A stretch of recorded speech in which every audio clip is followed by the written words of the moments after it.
as the case may be. But it's not desirable to have it sit where it's at now. Can I say for my part? This doesn't seem to be, yes. Can I say for my part, that seems to me an eminently sensible idea, and I would encourage it. It's not within my authority, as you'll appreciate, but it does seem to me wise and useful. I, for my part, would wish to see it. I know you're determined to put me back into PPE with hard hats and boots, but I think it would make some sense. I see no reason why LMCS would wish to keep it at the bottom of the ocean, and I can see no reason why you would want to keep it there either. So if between you can agree its extraction, I would have thought that that was the ideal thing to do, and I encourage it. Yes.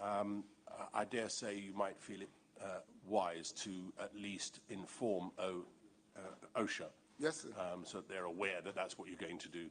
We plan to take all those steps. We just wanted to ensure that there was no objection from the Commission's perspective. Certainly not. Not from me. On the contrary. Yes, sure. Thank you for that. Anything else from anyone else? No? Good. Well, then we'll get on.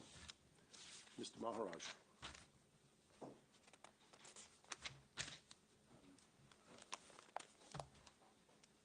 Mr. Chairman and Commissioners, the first witness for this morning would be Hassan Mohammed. Ms. Vijaya Maharaj will do the summary of the evidence, and then I will question him. Okay. Where can we find the statement, please? The statement is at Volume 2, page 1261. Volume 2? Yes, it's a witness statement bundle. Page 1261.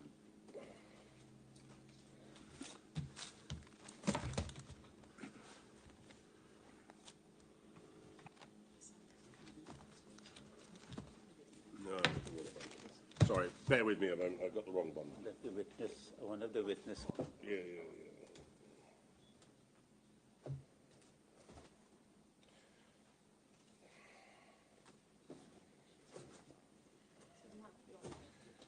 It'll be here somewhere. Just give me a moment. Ah, here we are. Page 1261.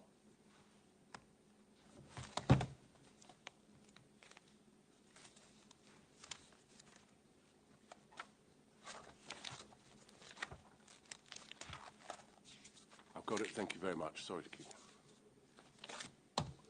you. Yes.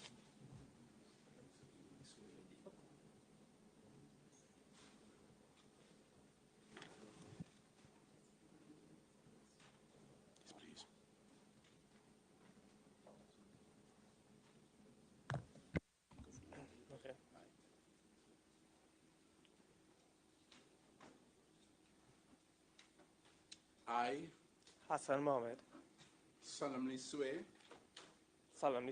that the evidence I shall give to the court in this case shall be the truth, the whole truth, and nothing but the truth. Yes, do sit down. Make yourself comfortable. I think you've got some water there if you need it. If there's any point in time when you feel you need a break or anything like that, just let us know, all right?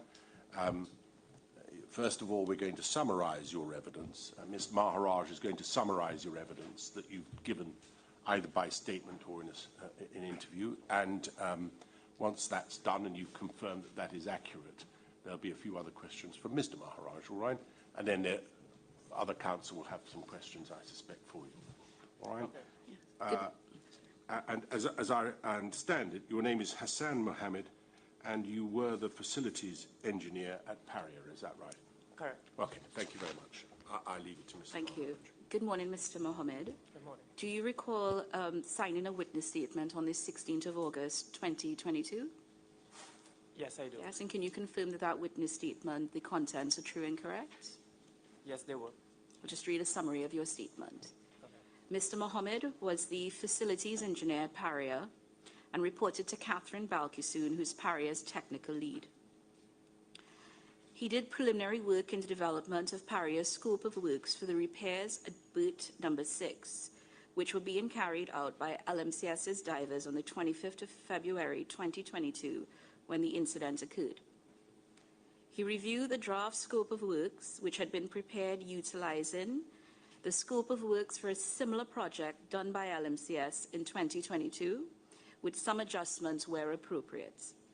After reviewing the scope of works for the project, Mr. Mohammed passed it on to Mr. Manmohan Balkaran, maintenance lead in charge of the project. Mr. Mohammed says that one of the tasks permitted by Paria under permit to work number 9320, issued on the 25th of February 2022, was to conduct a pressure test on the flange weld in order to ensure that the line does not leak under pressure and that the weld was of sound quality. On the 25th of February 2022, at about 12:30 p.m., that is before the incident occurred, Mr. Mohammed, who was at home at the time, was contacted by telephone by one Mr. Adish Ramlogan and told that LMCS was having challenges with pressure testing the flange due to the out of roundness of the line, which prevented a seal from forming between the line and a carber plug to perform the pressure test. Accordingly, the pressure test could not be done on the flange.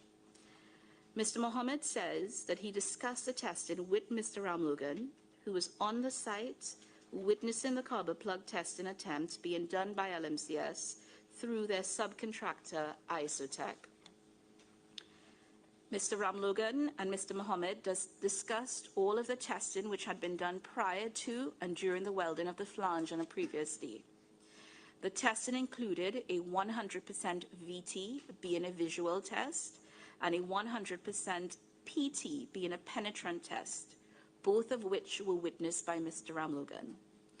The penetrant test is a test in which a solvent is used to clean the weld to be inspected. Then a dye penetrant is applied to the weld and allowed to set for a while.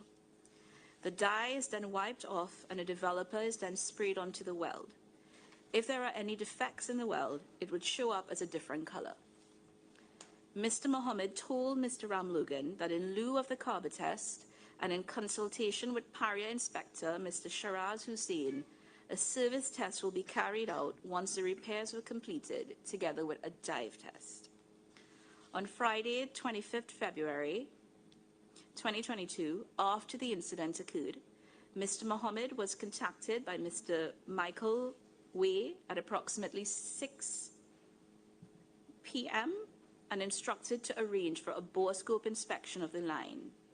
He was later advised that the inspection was unsuccessful as the light on top of the borescope probe was insufficient. On Saturday, 26 February 2022, at about 5:40 p.m., Mr. Mohammed arranged for 2 IOCL rental pumps to be loaded at Berth 6, but they were replaced on Sunday, the 27th of February at 8 a.m. with 2 Lang pumps, as the latter were better suited for the intended purpose on that day. Mr. Mohammed said that the intended operation of the pumps was for the recovery of the bodies of the 4 missing divers. Mr. Mohammed was also present at the berths during the discovery of the bodies of the 4 divers on Monday, the 28th of February 2022 and Wednesday, the 2nd of March 2022. Mr. Mohammed, Mr. Raj will now ask you a few questions. Can we at least confirm that you're content with that summary of your evidence? Yes, I am. There's nothing inaccurate that you detected? No. Thank you very much.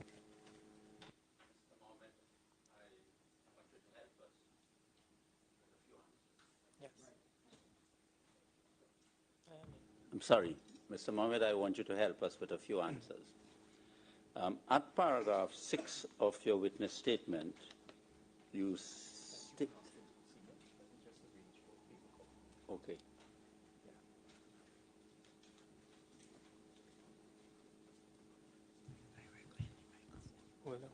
At paragraph 6 of your witness statement, you stated that prior to the incident on the 25th of February 2022, you did some preliminary work in the development of Paria's scope of works, dated the 29th of April 2021, etc., etc. What I want to ask you is that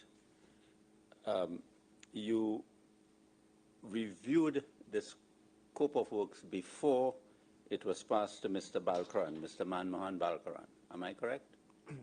I did a partial review for the components of the scope in which I would have had involvement. I'm sorry, I didn't hear the... I did a partial review for sections of the scope in which I was involved. And what section of the scope was that? So within the scope of works, my function would have been to engage in technical discussions related to understanding the integrity of the pipeline and what repairs were required. So I would have had discussions with the Paria's inspector, Zaire Hussein, and the planner who was developing the scope to ascertain what repairs should be done. So my involvement is to determine what sections of the line should be changed. And also the inspection requirements, the technical requirements as it relates to welding, pressure testing, and coating. Okay. Those were my involvement. Do you have any, or did you at the time have any experience in subsea maintenance work? Prior to this, I would have done a scope, had same involvement in a scope similar, the scope referred to in 2020. Yes, so I am familiar with repairs of involving fabrication and repairs. Okay, okay. I want to show you the scope of works. It's in volume 2 of the core bundle at page 564.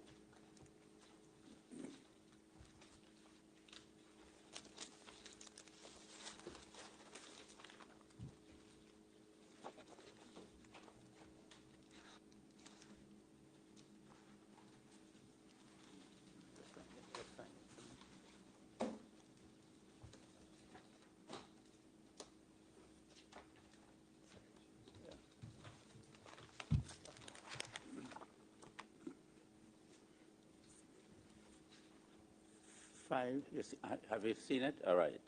I want you to look at, you see a heading isolation list? Correct. Right.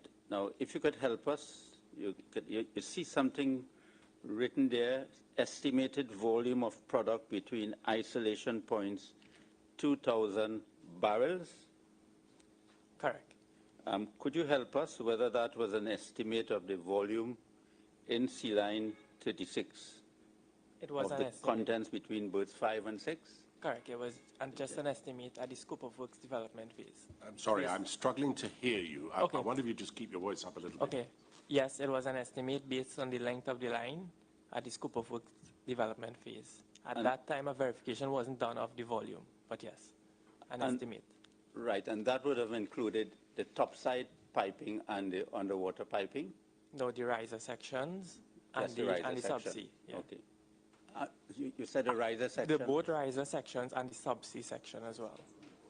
Okay, see, okay, okay.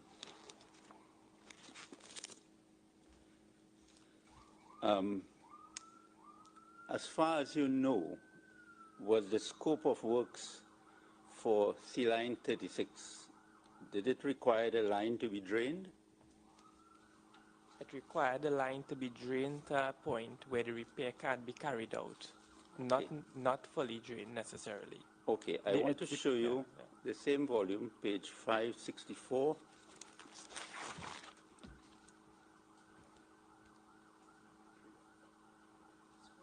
At paragraph 315.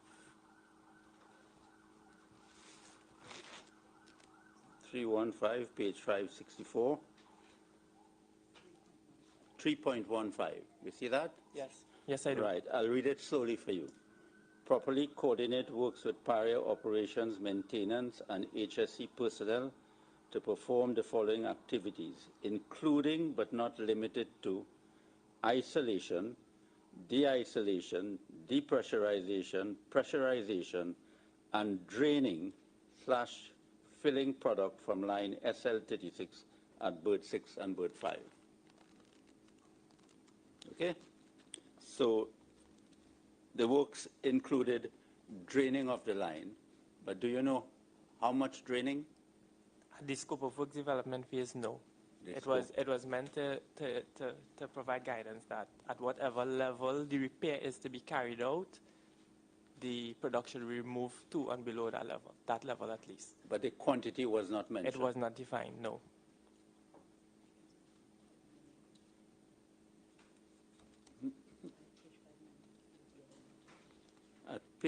I want you to also look at page 598.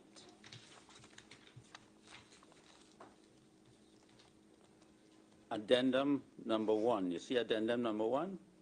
Correct. And that is a document from Paria, okay? Yes. Correct. And you see a query, who is responsible for pumping back from berths to clear the lines with water? Response, the contractor is responsible for the safe removal of hydrocarbon contents from the line and to ensure that the line is clear and dry. Yeah. Is that what you understood the works to be? This addendum wasn't prepared by myself. Oh, I see. Yes. But it's headed Paria Fuel Trading Company Limited. It does. It does? Yes. Well, even if it wasn't your responsibility, is it, could you answer the question, is it what you understood the position to be?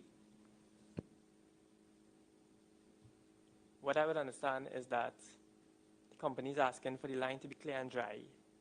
I don't know if they mean up to the point where the repair is to be carried out safely. It depends on the methodology to be used to repair the line. I am unsure.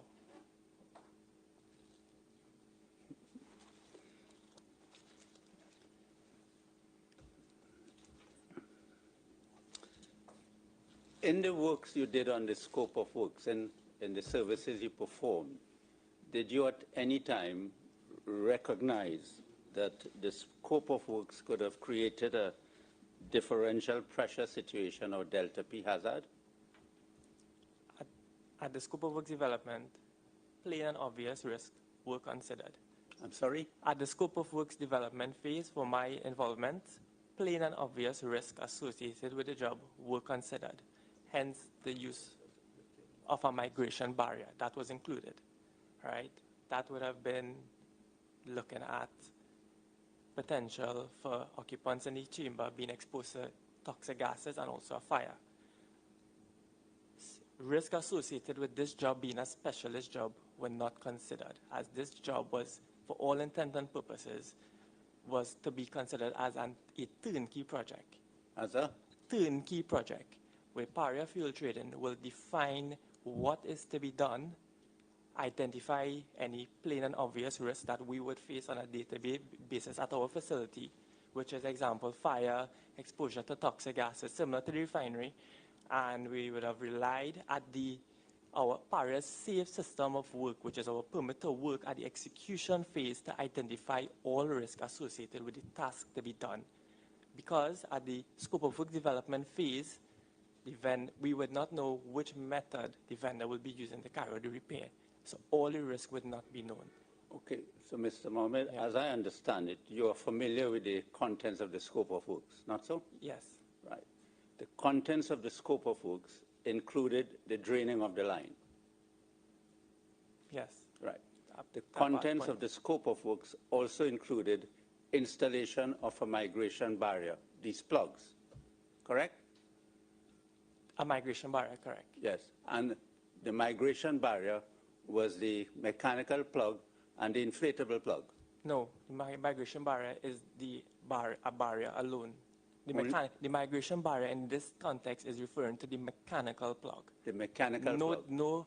No reference was made to use of inflatable plugs. And again, the migration barrier was put there for the risk, the plain and obvious risk.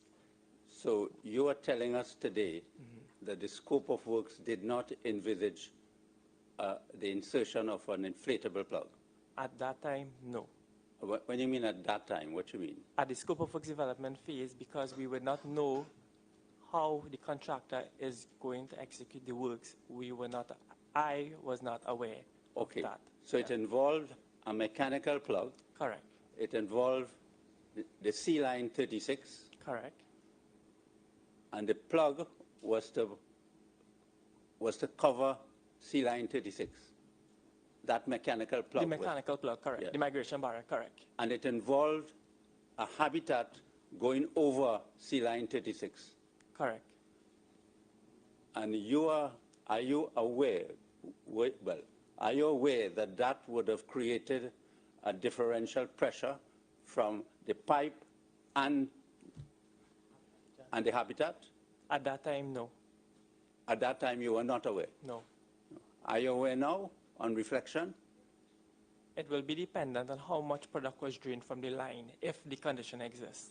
Right. I am unsure how much was drained. If the line was clear and dry, assuming the line was clear and dry, Correct. would you agree that on reflection would have been a latent hazardous differential pressure situation? Yes. Yes. Ramesh, I'd just like to ask a question here too. Good morning, sir. And listening to you there, what I want to ascertain is, coming up with the scope of work, in the planning phases of the scope of work, were you part of any risk assessment team, hazard identification, and or equivalent exercise? No, I was involved more towards the technical side, which is understanding the line integrity, the repair to be done, and the requirements for the repair as it relates to inspection and quality. I did not have no involvement in any risk assessment at that phase. At which phase? Planning? The planning phase. But, okay. Just clarify for me, because how I'm hearing it is that you were quite integral in the planning or the development of the scope of work. Isn't the development of the scope of work in the planning phase? There's different aspects of the development of the scope of works. Like in my case, I was involved in what repair was to be done and why it should be done. Okay. That is the role I played, a technical role in that regard. Okay, so one last question, take it off from Mr. Maraj, is you indicated that you were involved in the previous scope of work with LMCS, but you indicated that there were just several adjustments. The scope of work was similar, but there were adjustments. Was a lessons learned exercise and or equivalent driving that sort of difference or adjustments that had to be made from the previous scope of work that you was involved in? So now let's like to explain how it was similar, right? Sealine 36. Oh, sorry, my apologies. Sealine 36 goes from the onshore Paria to Berth 5. Then it goes from Berth 5 to Berth 6. The section that goes from onshore to Berth 5, there's a riser there. That riser had a clamp just below mean sea level. That is a repair that was done successfully by LMCS in 2020. Sealine 36 in 2021 had a clamp approximately 8 to 10 feet below mean sea level. Both repairs required the use of a hyperbaric chamber and working below the sea level. The adjustments that were made to the scope was where the repair was to be conducted and improvements to the technical and inspection requirements as it relates to quality. All right, thank you for that. Just one last part. So at the end of project workshops and stuff, do you guys implement a lessons learned or have a lessons learned exercise so there are learnings from the previous scope to take into the new scope, regardless of the minute changes or anything? How is that captured and how are those lessons learned transferred onto similar scopes?